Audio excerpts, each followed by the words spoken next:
وعلى آله وصحبه ومن والاه وبعد. Rushdie, I think we have this is a little bit need to be adjusted. Rushdie? Okay. Making it.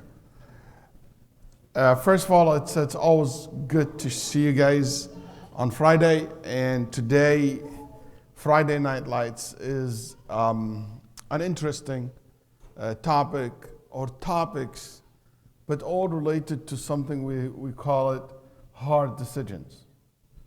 No doubt that in our life we always have tough decisions to make and hard decisions to take and to commit ourselves to.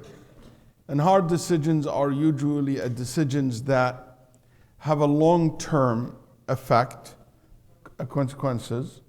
Also, hard decisions, it's something not easy to do. Also, it can affect you and many people around you.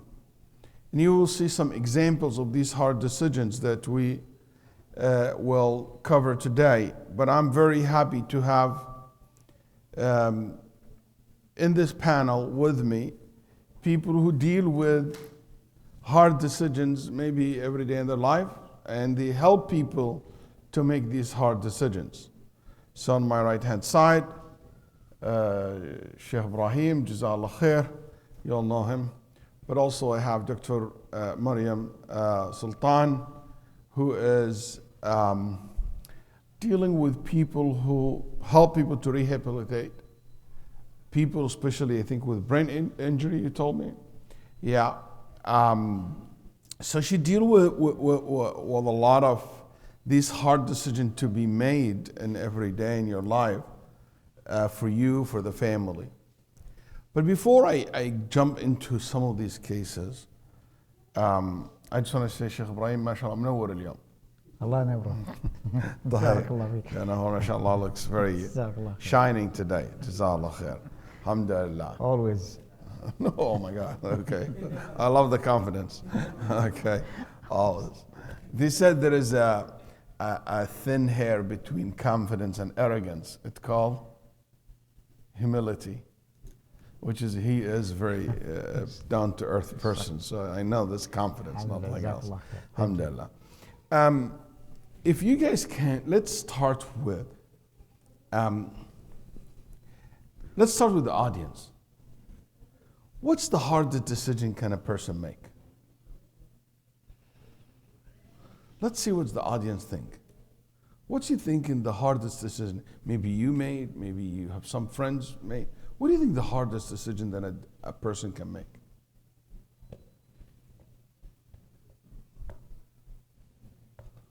Let's see. I'm sorry, raise your hand so I know who was talking. Yes? Who to marry? That's a very hard decision. Who's to marry? Very good. Excellent. What else? Yes?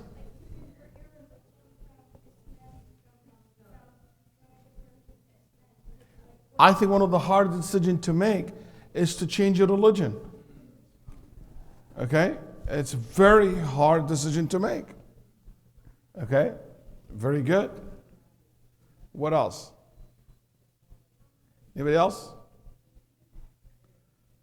What do you think is the hard decision, Sheikh Ibrahim? I would say that anything related to family is hard. It puts you, because it really affects you personally, and it affects people whom you love a lot. And sometimes you have to choose things that are the best for them, and that could be very hard. Okay, so family. What's the hardest decision you think?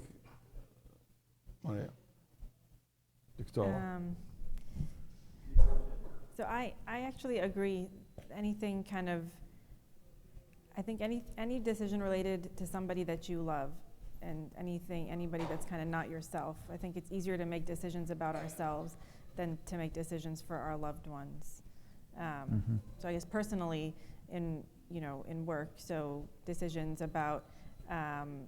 Maybe you can bring closer. Higher. I'm sorry, there is people talking. I can hear the talk. So maybe sisters in the back or brothers, I'm not sure who's talking, but whoever talking to each other, I can hear half of your conversation. So it's a private, I know most of it now. Yes. So I think the hardest decision I've seen people have to make is the decision to stop treatment, medical treatment for their family members. So I've, witnessed it with, patients being treated at, at the hospitals, and the anguish that families have in making this decision for their family member is the hardest thing I've ever seen somebody kind of have to decide on. Excellent. So she's saying that the hardest decision ever to make has to do with life and death. Mm-hmm. That's just very hard decision. 100% I agree. Yes, you were saying something earlier, sorry. No. Divorce. Yeah, family. Shabreen put it perfectly. Okay, so I think we all agree that anything has to do with life and death is a very hard decision. That's right? Mm-hmm. You guys agree? Not really? You agree? Yes. Omar, you agree? Okay, excellent. So let's start with this. If you're in a situation where there is a decision to be made about should I continue my treatment or not? I'm sure you dealt with cases like this. A lot of time we dealt with cases like this where family will come and say, Sheikh, my father is in life support. My father's treatment is, stage 4 cancer. And you know what? There is no any medical treatment for this stage or this type of cancer at this point. What should I do? Should I continue?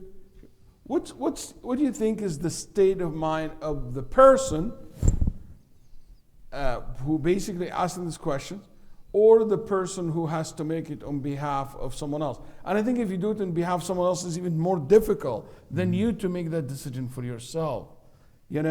So when you get like that, what do you do as a physician when somebody that come turn to you? How you deal with that? So the first thing that we do is we try to probe a little bit and see if the patient ever expressed to their family what their wishes at the end of life would be. And this is me kind of encouraging everybody to go to your family members and try to have these conversations. So, has that patient ever said something like, I would never want to live if such and such and such? And so that's kind of what we do in the hospital realm. And then as a Muslim, I think there has been a little bit of talk kind of more recently amongst Muslim, practicing Muslim physicians and scholars in the area about what is a life worth living for a Muslim, or what is a life not worth living for a Muslim.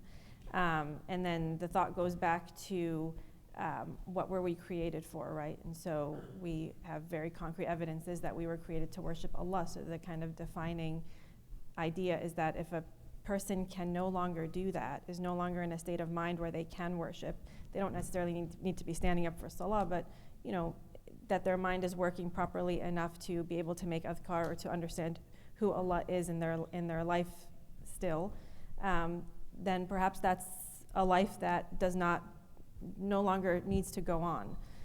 And so in practical terms, right, that would be a person whose brain is just completely not functioning anymore. And then in terms of illness, of a kind of chronic terminal illness that we have no cure for, or that even if we do treat it, is still going to result in significant debility and an inability to, live a life that is not necessarily a normal life, but a life that is a bit purposeful, or that is a stable life. Then in that case, that treatment would not need to go on. And so I think it's actually interesting. A lot of the research in the field goes back to fiqhi determinations that came about from criminal cases. So I'm sure you can expound on this, Sheikh, but the idea of an unstable life, right? Al-hayat ghayru mustaqirra, of, in the case of a murder, let's say somebody inflicts a mortal wound on a person, and the guy is lying, bleeding out, and he will eventually die from that wound, but then somebody else comes and cuts off his head. So who is culpable? And we think about that similarly in the case of an illness that is going to take the life of a person, that is terminal, right? That we cannot cure.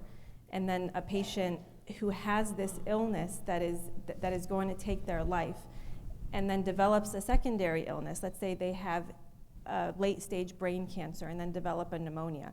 Do we need to treat that pneumonia? We can cure the pneumonia, right? But they're still going to be left with that debilitating illness that is going to take their life very soon. And so the overarching idea is that treating them for their pneumonia is still going to give them some adverse effects from coming into the hospital, from getting an IV, from all of the medical interventions we're going to do, that perhaps then putting all of that to the side and allowing the natural progression of their disease to go about, that we as Muslim physicians are not obligated to treat that secondary disease that came about. So Let's just hold on. Because you said something that can be misunderstood, Sure. and I'm 100% sure you don't mean that. Sure. When you said when the brain is not function, or the person's, which means like the brain functioning basically, it means everything in your body, because but your thing of your body is controlled by your brain. Mm-hmm. But I don't think she means, or anyone will ever mean, if somebody can't use his brain in a sense, can't think, can be, understand, comprehend, and things of that nature, it doesn't mean that this person's life to be ended or to be let go. That's not what is meant. It meant like somebody who's brain dead. Somebody can't basically make it. Because when the brain is not functioning, that means your liver, your kidney, doesn't mean like your aql or your ability to comprehend. So that's just comment, just because that's not what it intend. Because this crazy idea of somebody insane should be just put to death, kind of. No, that's not the idea talk about that. Of putting to death, but the idea of treating that. Yes, no, but even if somebody in, let's say somebody has a mental health issues. Sure, that's totally different. 100%. Yeah, that's just psychiatric and all of that is completely different from. Okay, I just want to make sure that nobody misunderstands what has been said. I think she means in vegetative state. The person is brain dead, for example. So, go ahead. Those are right. So two very different things. So brain death means that the entire brain is not functioning. That were we to take away the respirator and take away the medications we're giving the patient to make their heart pump, everything would stop, right? So we are keeping their lungs working and keeping their heart pumping completely on scientific, advancement. And if we take that away, they are dead. So brain death is a prognostic indicator of complete death. Yep. So take to the second point, which is mentioned. There is something has to be, obviously if somebody wounded and somebody come and kill him, we'll kill that person who's kill him. That's haram, period. There's no two opinions about it among the fuqaha. So we have to differentiate between two things. One, ending somebody's life, which is they call it mercy killing. That's one thing, okay? And the other thing is when I'm not providing that external factor that can sustain this life, which is medications, which is resuscitations for the heart, whatever, operation that you do. In the old days, they used the word ilaj or tib or medicine to refer to all these things together, okay? So they said in the old days of fiqh, in this case, do I have to provide medicine for such person? They meant by medicine, any form, anything that outside that can help to sustain the life of that person, okay? So we make sure to take out what we all agree upon, which is the issue of we're not talking about ending that person's life. No, not at all. Yeah, so that's agreed upon, haram, not allowed. We start the next point. The next point is, what if somebody in the state that you just heard describe, someone who is to that level of, scientifically we don't know that ever this person can basically recover. Okay. In this case, that's the case that we talk about, correct? Correct. Go ahead. So I just wanted to also say one thing, that we do have rulings on the seeking of medical treatment Islamically, right? And all kind of generally we deem it permissible, but there are cases in which it becomes obligatory. And the scholars have defined those as cases in which a cure is certain and not using that cure will result in either death or severe damage to an organ or a limb. And the other is contagion, right? So if a patient has tuberculosis and will transmit that to the entire community, that person must be treated Islamically, and you will find that those Islamic rulings are 100% mirrored in secular medical treatment. In the case of the person, right? Right, hold on. That's not something agreed upon. By the scholars? No, yes. it's not, yeah. So even these cases is not agreed upon. But what agreed upon, for example, if somebody has contagious disease, is not allowed to be mixing with people.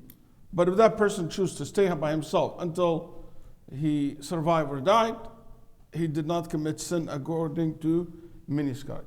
Medication, seeking medication in general, the majority of the Muslim jurists believe it is permissible. And that's a very smart way to start the conversation, so you understand where we're coming from. Is it obligatory to seek it? Like, I would be sinful if I don't seek it? The majority said it is no, it is permissible. Some scholars said no. Seeking medicine sometimes can be obligatory, like the cases like you just heard. And some of them are agreed upon. The most agreed upon, if it is something that dysfunctional you have, and if you get this medication, it will allow you to function again, so you'll be able to worship Allah subhanahu wa ta'ala. So Shaykh ibn Taymiyyah rahimahullah, among the scholars whose modern day said, in this case it became obligatory for you to do that, to take that medication, so you'll be able to function and to be able to support your family, and it is something capable of you, and you are capable of offering that money, and you know what's the medicine there. Also, if it is something that will save the life for sure, like somebody, for example, his heart stopped. And if you basically shock the person, you can resuscitate the person, you bring him to life. It became obligatory on the nurse or the doctor who present at this moment, obligatory to do that, because that will bring him to life, at least to try, okay, to save that person's life. Unless that this person has a situation, which is, you heard earlier, that basically in a no return point, according to what we know from knowledge. Yes? And so then the case of a person who, I think the question was, So how do you process this? Okay, we identify the case, somebody comes to you, tell you, Doctora, I don't have any hope to be recovered. What kind of, do you just tell them, hey, khalas, take off the, don't try to seek treatment or experimental drugs, or, and if somebody asks you, why would you give this advice? Why would you give this advice to someone? Let me try. So absolutely, I would never, say, don't do this.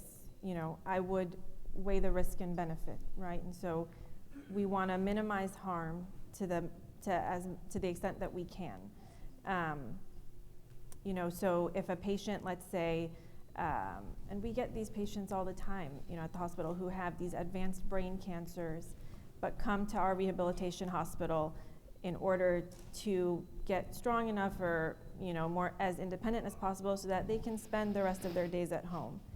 And they inevitably will develop a problem when they're with us, and will go back to their other hospital, and it is exceedingly rare for them to ever return to us, right? So that's a patient who will pass away in the hospital under treatment. So if a patient, would come to me and say, I am certainly, this is my terminal illness, there is no cure, what should I do? I would certainly recommend that they, if they can find any experimental treatments that have, whose side effects will not overwhelm them, then I would recommend that they go ahead and do that. Such things exist? If they do, but it's totally up to the person.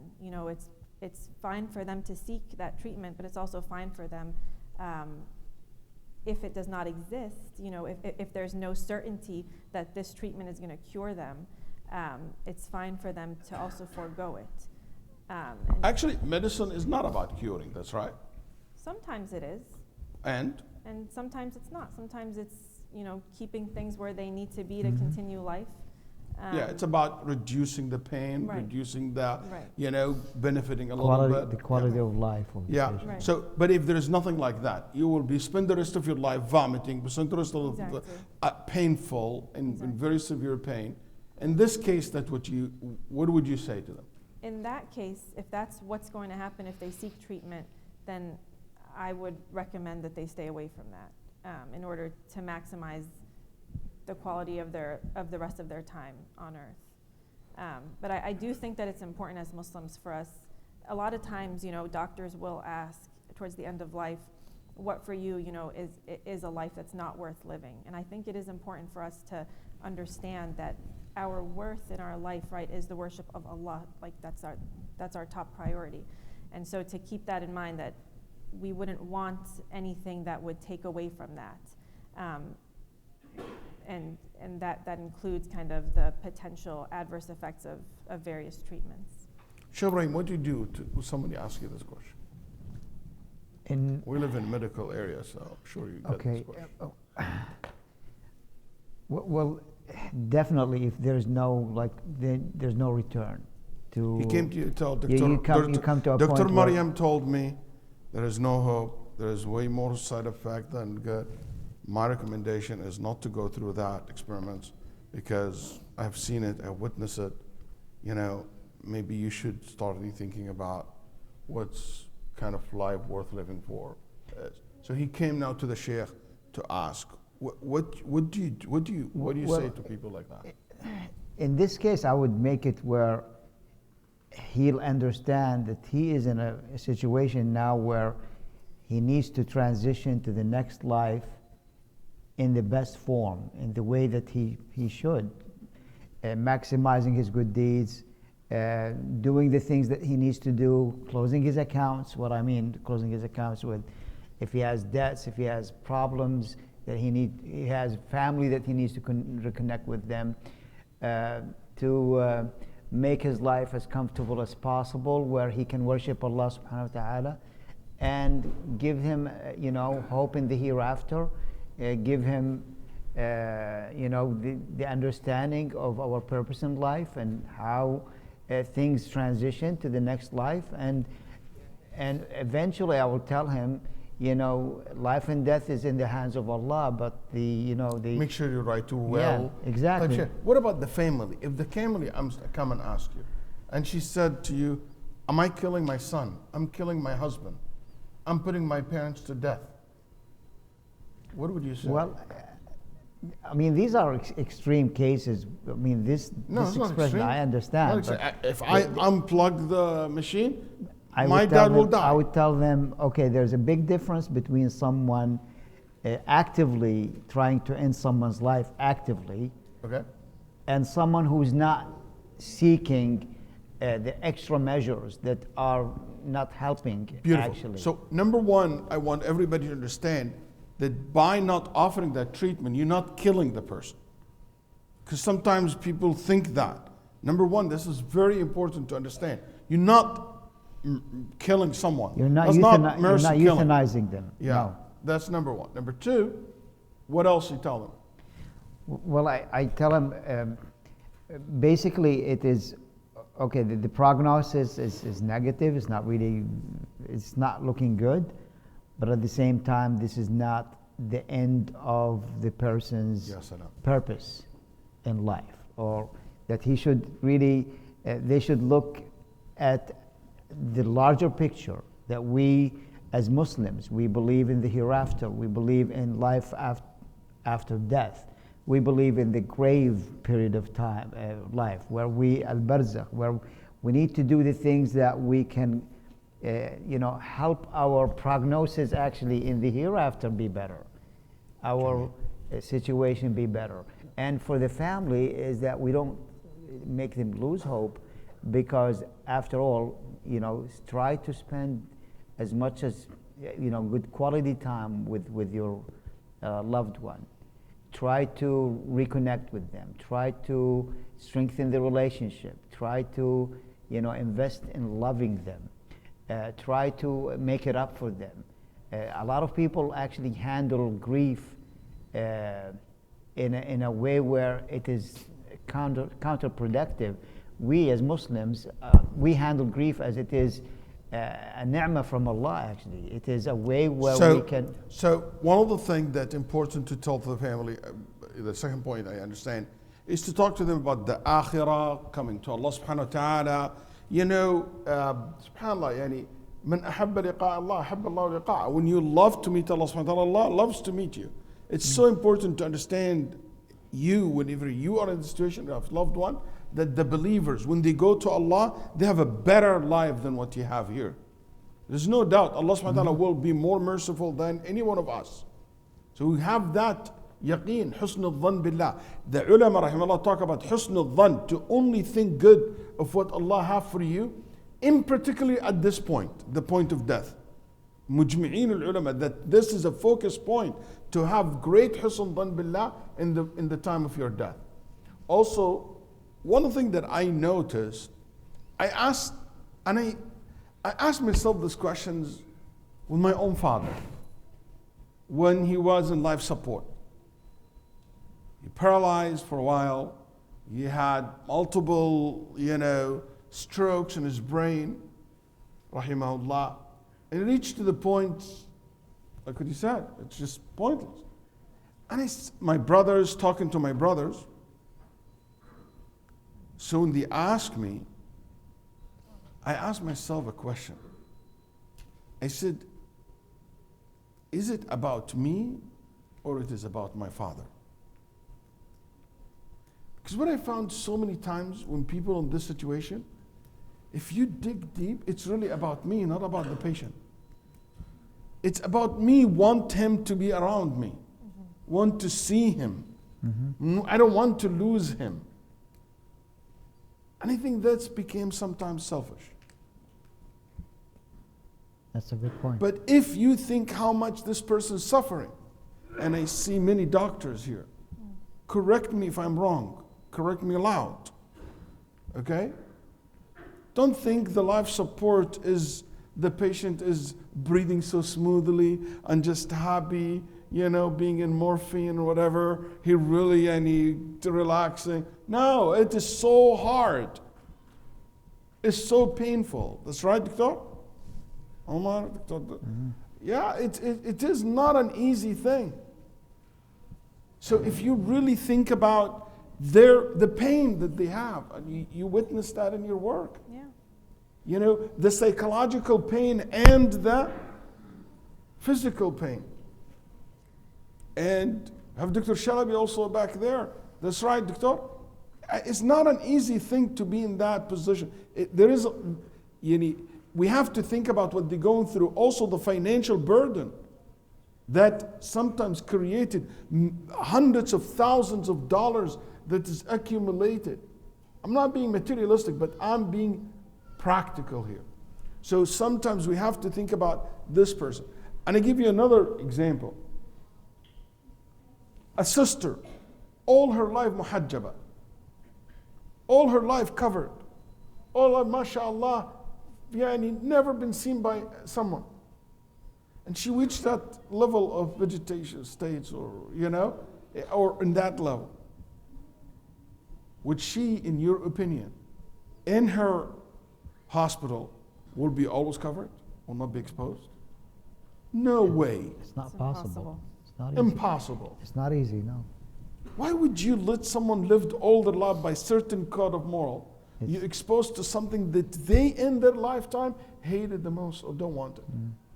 Yes, I know if it's a period of time and surgery cover, yes, I understand that. But that's years like this. And the dignity of the Dignity of patient, the yeah. person. So, and I asked myself all these questions. I was thinking about it all night. I said, Waleed, is it about you or it's about your dad? And I know that it is about him. Mhm. And I said to my brother, just leave it to the hand of Allah. I don't want to put any life support in him. If he survived, alhamdulillah. If he doesn't survive, alhamdulillah. 20 minutes. Dying a very smooth, alhamdulillah. Why? And I until today, I think even some one of my brothers was not happy with it. But later on, he came and he thanked me. Yeah. Just for the honesty, because also it's important to show you all the sides. There is a counter argument to some of the points that we mentioned here, especially if you say it's about him worshipping Allah subhanahu wa ta'ala or not. There is a counter argument some ulama have. They said if he stayed in that life support or he stayed in that state, he still get the reward of all the good deeds that this person used to do. Like, even if you are in that state, you're still in a state of active worship, even if you would purposely, you cannot yourself do it. So all the salawat, it will be count for you, all the zakat, all the qiraat al-Quran, all the tasbih, all the tahmid, because the Nabi sallallahu alaihi wasallam said, you get all the reward of the thing that you used to do when you were healthy. Also, sickness and suffering is a form of purification and raising the level. And that led, some of the scholars like Shaykh Ibn Taymiyyah rahimahullah said, he was against the issue of, ending the life if there is still a mean to sustain it. If there is a mean to sustain it, even if it is sustained in a way that it is based on life support and things of that nature. But not the majority of the fuqaha. And Shaykh Ibn Taymiyyah rahimahullah also said it is permissible. He was not very strict about it. Or at least you have a couple of different positions. But listen, when Shaykh Ibn Taymiyyah rahimahullah himself had a cancer and he was brought to Boston, I went and I visited him in Boston. And he asked the doctors, that cancer treatment that you have, the chemotherapy, would that cure me? He said, no, you are too advanced. He said, thank you. And he never took the medicine. He went back to Arabia and he never took because they told him it's going to make you vomit, it's going to make you not able to function, lose your hair, And he said, no, I will go back, whatever left of my life, I would rather to spend the rest of my life able to communicate and to teach and instead of spending the last year in hospital in and out, I would spend it with my students. And he died, rahimahullah.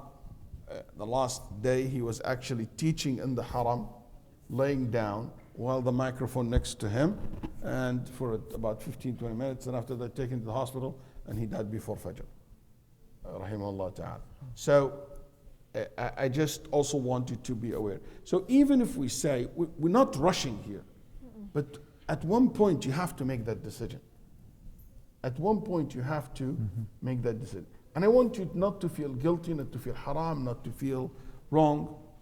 I think Yes. the decision has been made so difficult in our age because of how much medical advancement we have.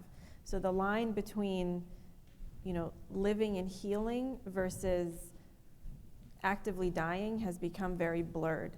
It's hard for even physicians, and so I can imagine, everybody in the community to know when a person has moved into that phase where they are dying, versus we're still treating them. And so I like to kind of phrase it to people that, are we prolonging life or are we prolonging death? and the dying process. You know, are we treating something? That's a good point. Are we healing something? Will we actually bring about a positive change, or are we just prolonging their death? And I Very good. I also don't think that Sheikh Walid, you know, with the whole pulling the plug thing, that's a whole, I think, other idea. But all of this is talking about starting new treatments, not really taking things away. You know, so a person, you know, let's say who has this late stage cancer, maybe it's throat cancer, they can no longer eat, right? It becomes a question of then, do we give them food via a feeding tube? Is this going to be treatment for them, or is it just going to be feeding them? And you know, trying to think about all of these medical interventions that we'll throw at them. Is it treating them? Is it helping them, or is it just allowing their dying process to last longer? So I think it's a good way to think about it.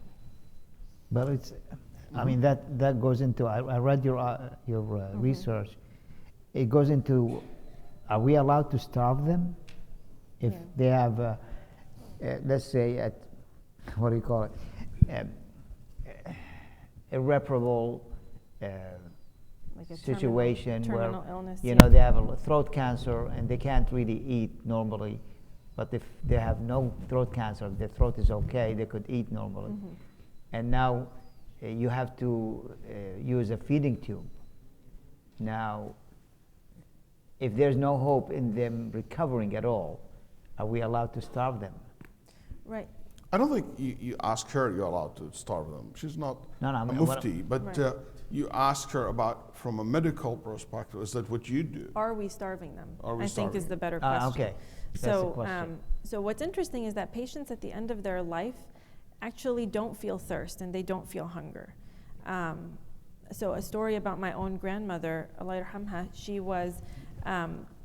she passed away in her early 90s, mashallah. She had a beautiful life. And my father was serving her at the end of her life, and she stopped drinking, you know, and she stopped eating. And he called me one day, and he said, you know, should I take her to the hospital? She's not drinking anymore. And so I explained to him that patients at the end of their lives just don't feel thirst. Their body no longer needs it. And when we pump them full of fluids, their body is not taking it in the way we take in fluids, right? It's not passing through their bladder and coming out normally. It goes all over their body and they start to swell up, and it really causes more harm than good. And so I, you know, really motivated him to leave her at home and allow her, you know, to just pass naturally. And, you know, mashallah, she had the most beautiful passing. She was remembering Allah the whole time with her head in her son's lap. And we can all hope for, you know, for a death like that. And so no, usually these patients who are dying, they do not need food. They're not starving. I wish for a better death, but I mean. I know. Yeah. They're not starving, and they're not thirsty. So no, we typically, if they're actually in the dying process, do not need to do those interventions. Very good. There is a doctor told me something so interesting. I'm not sure what you think about that. He said, Sheikh, what's going on with the Muslims? Why non-Muslims are much braver when it comes to death than Muslims? And he said, as a doctor, I'm telling you, Sheikh Walid, so many of my patients, when they're non-Muslims, I tell them, hey, according to what we know, you have 6 months. Thank you very much. I'll go and spend the rest of my life with whatever life he wants. If it's a church, if it's a nature, if it's a family, go to Colorado, go to Austin, go to Summi. And he said different things I hear. And they go. And they're ready for it. I'm getting ready for that.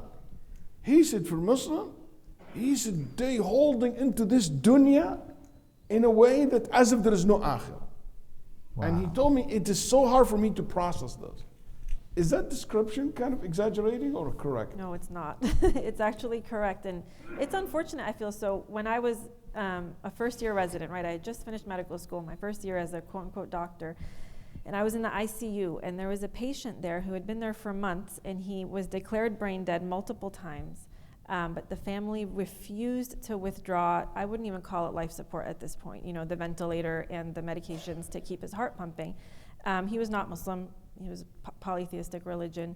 And I had a very crass ICU doctor as my superior, and I kind of made the comment of, you know, why would the family do this to him? He was literally decomposing in the ICU. The ethics board of the hospital was involved trying to get him out. And so I said, why would his family do this to him? And my attending said, this is what your people do all the time. Wow. Yeah. And so that's what actually got me interested in this whole topic, because I didn't know anything about it Islamically at the time, but I just told him, no, this is not this is not what Islam says. And so then, I started to look it up. But yeah, I think we do see that. And I think there's a bit of a misunderstanding kind of behind it in our community. Yes. One thing that this year at AMJA, Simply Muslim Jurists in North America, we do have some nawazil related to medical issues. And one of the issues that we want to talk and educate imams about it around the United States is this issue. And we have issued fatwa before about the life support and how we deal with it. And subhanAllah, it's interesting, Al-Qarafi rahimahullah, which is a scholar like about 800 years ago, he talked about something called قال الحياة المستعارة كالعدم. A borrowed life is like no life. He said, if you imagine that your life depends on something external, he said, that's not a life. Wow. And if you bring something external to sustain your life, he said, that's not a life. It's like nothing. So and he built the whole argument that it is something that can be dismissed or something that you don't have to take it to sustain life. Life should be sustained from within the body. But then again, go to the whole idea of promise of medicine being, or treatments being something that it is in general permissible. طيب. Before we move out from this idea, I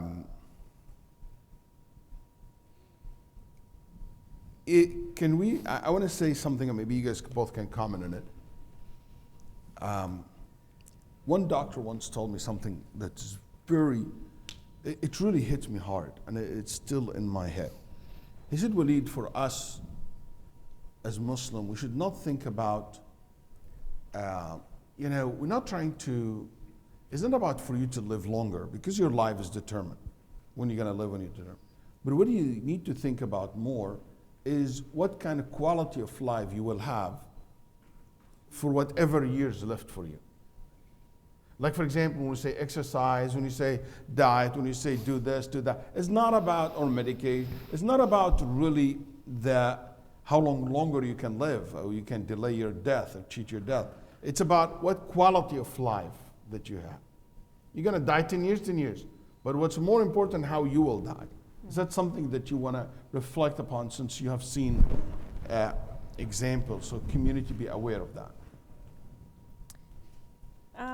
Yes, so definitely. I think, so quality of life and maintaining a good life, so important, and there are things that we can do in our youth that will translate, into our old age, certainly. So trying to keep our bodies as strong and healthy as they can be when we're young will help us when we're old.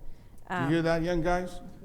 Who eating day and night smash burger and, Yes, fruits and vegetables are good.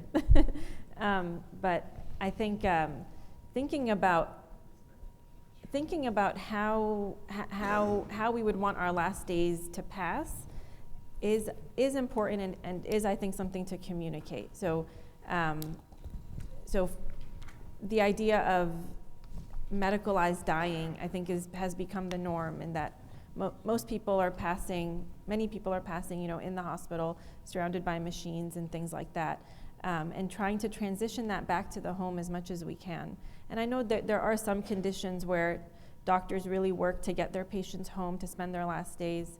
And so I think just being kind of cognizant of that as our loved ones are going through what they're going through, that if we cannot pass away in the best of ways, then passing around our loved ones in our own home is I think is a good option. Good. I want to talk about something closer to this, but before I move to the next point, anybody in the audience would like to make a point in regard to this issue? Yeah, go ahead. I think he's the first one. He raised his hand. So I'll take you, then take Dr. Tariq, then Dr. Mustafa. Yeah. Two quick questions. The first one is there a difference between brain dead and being in a coma? Second question is, I know some families they're actually not coma, like, and the wife got to this state where she was in coma, and they decided to keep her on the machine, and she woke up a year later, and then she lived for another 10 years, and then she passed. So I guess the question is it israf to keep your family on this whole situation? Can you just repeat the question so people in the online hear Oh, the sure. question? The question is brain death the same as a coma? And the brother has a family member who was diagnosed as being in a coma, and 1 year later woke up and continued to live for 5 or 6 years afterwards. So, is it? Sometimes those people also put in life support, then go back to life. Yeah. Yeah. So is it kind of israf or going over the top to keep our family members on life support, for that amount of time? So number one, brain death is not the same as a coma. In brain death, the entire brain has stopped functioning. There's a whole exam that goes into it where we check for reflexes in the part of the brain that sustains life, that keeps our heart and lungs pumping. And we check to see if the patient will take a breath on their own. This whole exam is done while making sure that they're not on any sedatives, that they don't have an infection. There are very strict criteria that have to be met in order to diagnose a person as brain dead. Coma, on the other hand, is a form of kind of like a brain injury. So there's a spectrum of this, right? So there's a minimally conscious state where a patient is still getting stimulus and kind of understanding it, and also giving us some output to show that they're taking in a stimulus and able to give some purposeful movement or some purposeful noise. So that's minimally conscious state. And then we have a vegetative state, which really interesting that you said 12 months, because in the medical literature, a vegetative state can persist. So in a patient who has had a stroke, we typically give them until 3 months from the time their vegetative state started, and then at the 3-month marker, we will deem them to be in a persistent vegetative state where we don't expect them to come out. But this is a person who their brain is generally functioning otherwise, but they're just not giving us any signs that they're receiving input or giving any purposeful movement. For a patient who's had a traumatic brain injury, like a car accident, we actually give them 12 months to declare themselves to actually come out of that vegetative state. If at the 12-month mark they don't come out, then we deem them persistent, to be in a persistent vegetative state. So absolutely, these patients do recover. We have an entire program at the rehab hospital where I work called a Disorders of Consciousness program, where these patients come in. No, Rushdie, sorry. Come in and seem to not be perceiving anything of the outside world, and to not be giving us any sign of that perception. But then eventually, with the proper treatments and the proper therapies, they actually do kind of break through. Certainly age plays a factor. The younger the patient, the better their recovery and the more likely that they will break through. The severity of their brain injury, is certainly a factor. But I'm a huge proponent of giving these patients a chance. There is a lot. It's the burden on the medical system to continue caring for these patients is hefty, right? Most of these patients need help breathing. They obviously need 24-hour care to keep their needs met. But if that is a possibility, giving them their full chance is certainly what we should be doing. So, I'm sorry, but we have maybe 10, 15 minutes left on the whole session. Just to make sure there is also, from Islamic perspective, a decision like this cannot be based on just one person. Right. Usually in hospital, there's a consultant, a group of doctors make a decision like this to you. Do they have to be Muslims? The answer for this, I'm not very strict about have to be Muslims in United States, because the medical ethics that guard this area is very similar to what Muslims believe in. Right. But a person known to be an ethical person, you know, and if you want to consult a Muslim doctors, that wouldn't be a bad idea too, but it is sufficient in a country like ours here where there is by the vast majority, there is a level of ethical standard that is very, very similar to what we believe in as Muslim. I wouldn't say that in other countries that I have seen questions coming from them, from their physicians, you know, a group of Muslim physicians around the world that I'm part of them. I hear quite different, you know, sometimes of philosophy behind life and death. So that's something important to be. The issue of israf, is it israf or not? Quickly, what you have on those? Israf in what way? To maintain the person in hospital, spend all this money on the person. If there's a potential that they Well, could recover. again, if there's, I mean, going beyond the you know, what's expected, it will definitely be israf. If that person, there's no hope in them recovering, that is definitely wasted resources. Yes. Yeah, for me, I'll tell you, if you can't offer it, you don't offer it. لا يكلف الله نفسا إلا وسعها. Going into debts and a great deal of debts and $1 million, you know, just to go into that, you know what? That's not the best, you know, maybe decision to make. That is very serious matter with Allah subhanahu wa ta'ala, even if your debt against someone who's non-Muslims.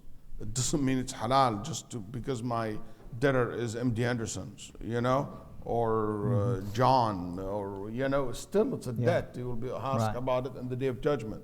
So this is huquq, also it will affect your family and stuff like that. Is it worth it to put yes, is it somebody eligible for zakat to be giving to be able to sustain life and to help someone if there is a good hope for recovery? Yes, you know, to take, absolutely. So you have, based on case by case, it will go. Dr. Tariq, تفضل.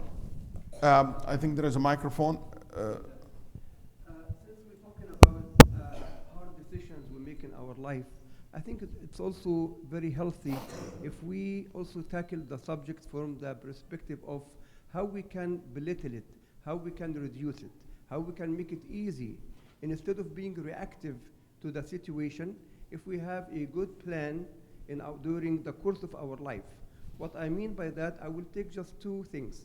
Number one, if we raise our children in the Islamic way, so they understand the importance of going back to the scholar and ask him about something related to the end of life. That's number one. Number two also is al-wasiyah, the will. You have to have in your will something related to what's going to happen to you if Allah subhanahu wa ta'ala has tested you, and you know, you make your own decision based on your also understanding of Islam, or also in reference with a scholar of Islam.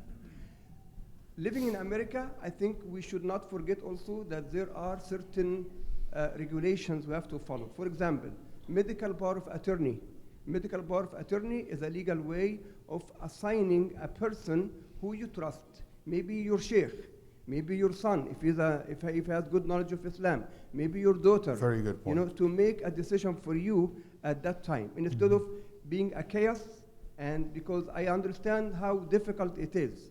And inshallah, hopefully next week, we choose a topic not depressive like that. Maybe we choose a topic how to build up a stronger community. Thank you so much. Nice. Yes, we'll come to you. Just go ahead. السلام عليكم جزاك الله خير وبارك فيك جميعا. يعني هو a few points بسرعة إنه quickly how to question the family and the patient, the family and the patient wife and son and daughters are very important. If the way to formulate the question is very important, because it's not about you, it's not about the spouse or the kids, it's about the patient. Ask him or ask them, what would you he or she for themselves, and if able to walk, able to talk and discuss. And also, it's important to ask the spouse if this was discussed before. Did he mention anything about his wishes? Also, it's important to build the relationship with the family and understand their background. If the background, the guy, he is active, he's running marathons, he is going swimming, he's active person, it's not easy to give up on this type of patient. But if the patient is in the bed, he's watching TV, he's not active, he's very, simple guy, probably it's easier to push the family toward do not prolong suffering. The other thing is that don't mention... Why? Why? Because his functional status before that was low. He wasn't active. So basically any illness will be difficult for him to go back to active life or to functional life. Okay. The other thing is that, don't mention we are going to end his life. Of course, very good point. Everybody will say no. But say we're not going to prolong his suffering. We are not going to prolong mealless life. Because that's what it is. It is, exactly. We are not cheating the patient. The third point I want to mention is that I noticed that Muslim families are very difficult to deal with. I'm sorry to say that, but I think it's related to hadith. The Prophet ﷺ said, تداووا عباد الله فما خلق الله داء إلا وله دواء. Look, I will not give up on my dad because there is a dawa, there is cure, there is a medicine. And the Sheikh told me, don't give up on my dad.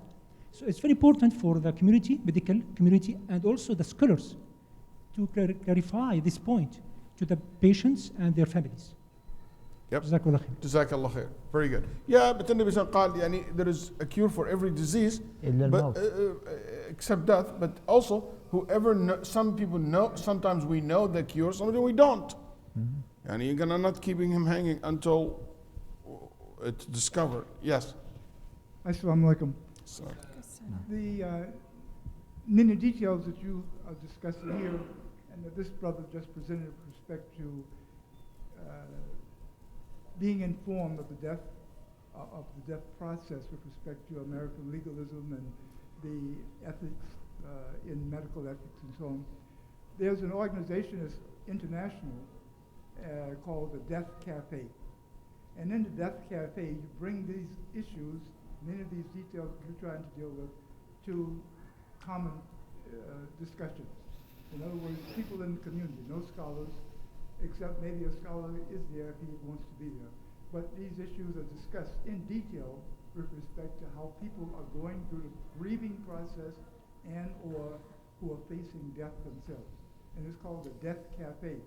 And because we are Muslims and we have Sharia and many other details to support us, I would encourage that a Death Cafe be started by this Jama'ah.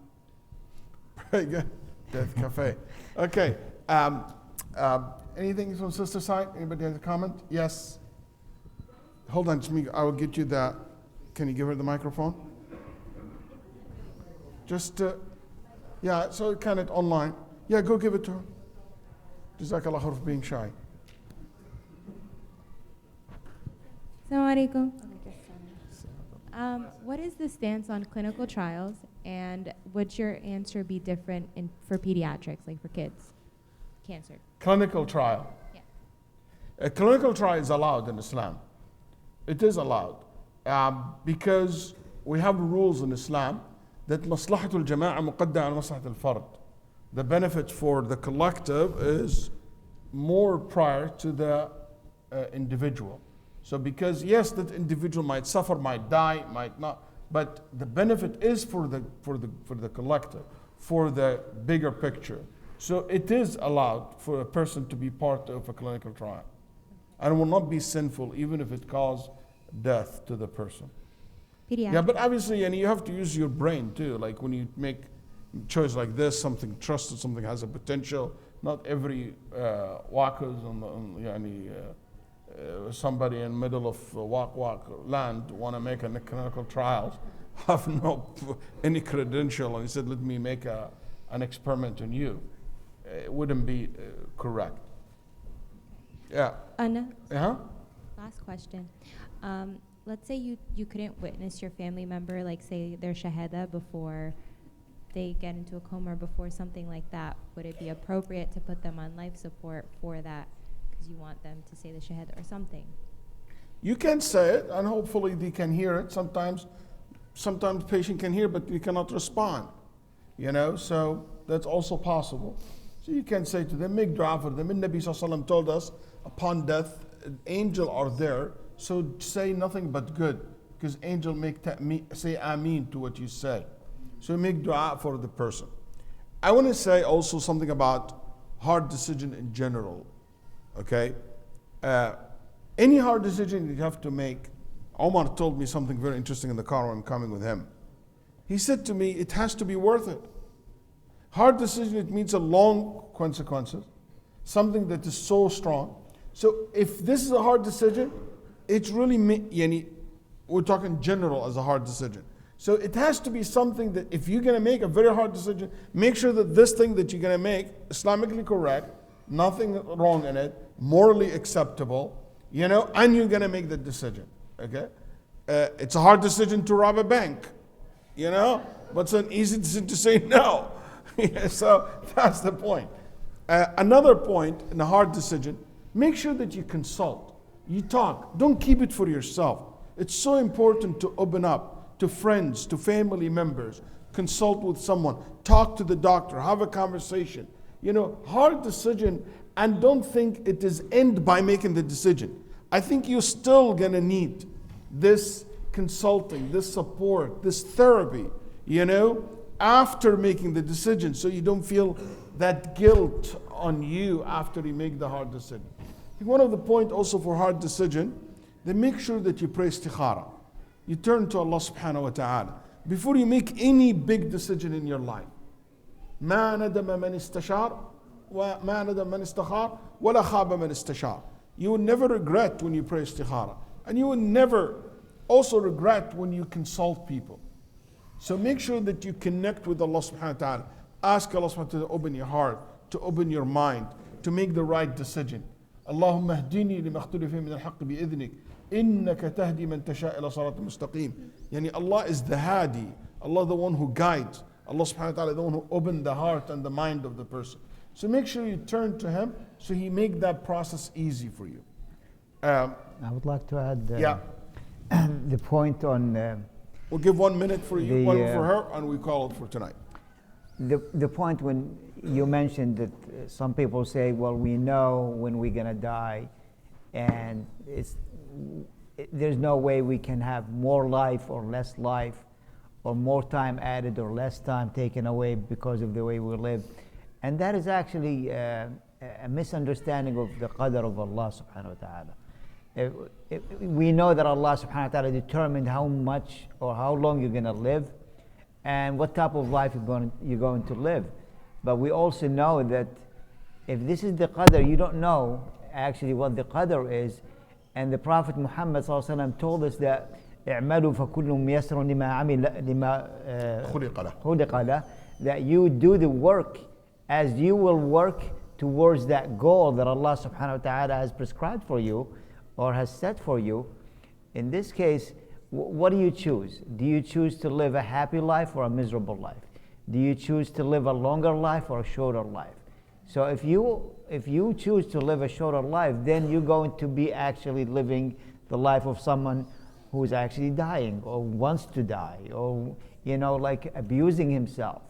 And that goes with, when we talk about hard decisions, you need to actually rely on Allah subhanahu wa ta'ala and do the work that makes Allah's answer to your reliance in your favor.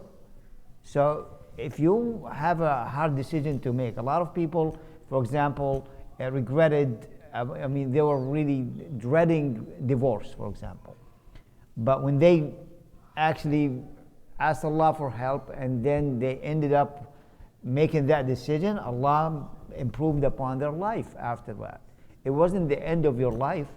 It wasn't the end of any, you have to have faith in Allah and trust in Allah with that hard decision you're going to make.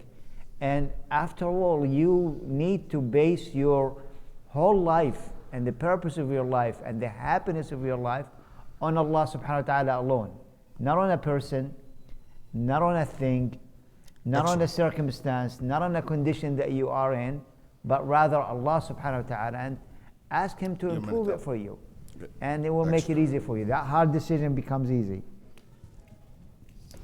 I think the only thing to add is that Sheikh Ibrahim had alluded to the idea of the dignity of a human being, and just to keep that in mind when we're taking our medical treatments and seeking them and administering them as physicians, that there is an inherent dignity, right, in the human race. And so many times giving a person that treatment, taking that treatment enhances it, and occasionally foregoing, whatever medical intervention enhances that dignity. And so just kind of keeping that in mind, I think, is important. Any advice in regard to this area in particular? A lot of people hang on to delusion.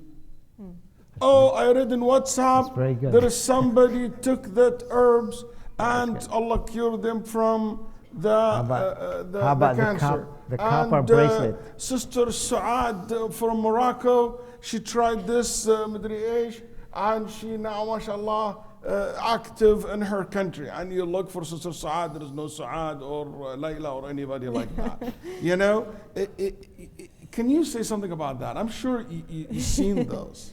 This actually just came up on one of my physician forums that an older physician woman, she's a grandmother, she was taking care of her 1-year-old granddaughter, and when she went to change her clothes, she took off her socks and she found potato peels inside her socks because the child has a cold, and her parents had read online that if you put potato peels in the sock, it'll dry out the fever and dry out the illness, and the child will recover faster. No. And so people were talking about this, right? And apparently it's tradition in a lot of cultures. And so for me personally, and I think the overwhelming response to the potato peel story was, if it's not harming the person, don't take it away. Let them have, nice. Maybe their hope in whatever they're using. But many times, right, we have patients in the hospital, I drink this protein shake every day, can I take it here? Or this is the vitamin complex I take every day, can I take it here? And so we look over it. If it's gonna interact negatively with their medications, then we'll say no. But if not, let them continue what they were doing if it's not harming them. So no, if it's nice. not, yeah. Well said. Thank you very much.